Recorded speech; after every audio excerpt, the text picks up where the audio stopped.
రాజ్ కుమార్ రావు మరియు సానియా మల్హోత్రా ప్రధాన పాత్రలో నటించిన టోస్టర్ మూవీ ఎలా ఉందంటే, రామ్కాంత్ ఒక పరమ పిసినారి తన భార్య శిల్ప బలవంతం మీద ఒక పెళ్లికి 5,000 రూపాయలు విలువైన టోస్టర్ను గిఫ్ట్గా ఇస్తాడు. అయితే ఆ పెళ్ళి మధ్యలో ఆగిపోతుంది. తెలియగానే రామ్కాంత్ ఎలాగైనా ఆ టోస్టర్ని తిరిగి తెచ్చుకోవాలని ప్రయత్నిస్తాడు. ఆ టోస్టర్ కోసం అతను చేసే పోరాటం చివరికి అది అతనికి ఒక హత్య కేసులో బ్లాక్మెయిల్ డ్రామాలో ఎలా ఇరికించింది అనేదే ఈ చిత్రం. అయితే ఈ సినిమాలో ప్లస్ పాయింట్లు ఏమిటంటే, రాజ్ కుమార్ రావు నటన. ఒక పిసినారి పాత్రలో ఆయన నటన అద్భుతం.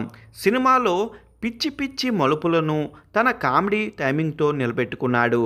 సపోర్టింగ్ క్యాస్ట్ అర్బన్ పురన్ సింగ్, అభిషేక్ బెనర్జీ మరియు పరాకాన్ తీరు పాత్రలో నవ్వులు పూజిస్తాయి.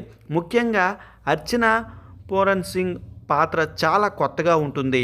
సినిమా సంభాషణ చాలా షార్ట్గా సెటిల్డ్గా ఉంటాయి. ఒక సాధారణ వస్తువు చుట్టూ ఇంత పెద్ద క్రైమ్ డ్రామా అల్లడం కొత్తగా అనిపించింది. ఇక మైనస్ పాయింట్లు ఏమిటంటే, సినిమా మొదటి సగం చాలా వేగం సరదాగా సాగుతుంది, కానీ సెకండ్ హాఫ్లో వచ్చేసరికి కథ కొంచెం గాడి తప్పినట్లుగా అనిపిస్తుంది. ఇక అతిగా అనిపించే కొన్ని సీన్లు కూడా, కొన్ని కామెడీ సీన్స్ మరియు వింతగా అసలు లాజిక్ లేకుండా అనిపిస్తాయి. అందరికీ ఒక రకమైన డార్క్ కామెడీ నచ్చకపోవచ్చు. ఇక కేవలం 2 గంటల సినిమా అయినప్పటికీ క్లైమాక్స్ వచ్చేసరికి కొంచెం ఓపిక పరీక్షించినట్లుగా అనిపిస్తుంది. టోస్టర్ ఒక different attention.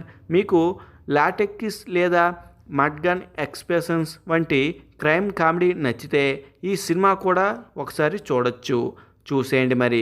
Full fun time watch movie.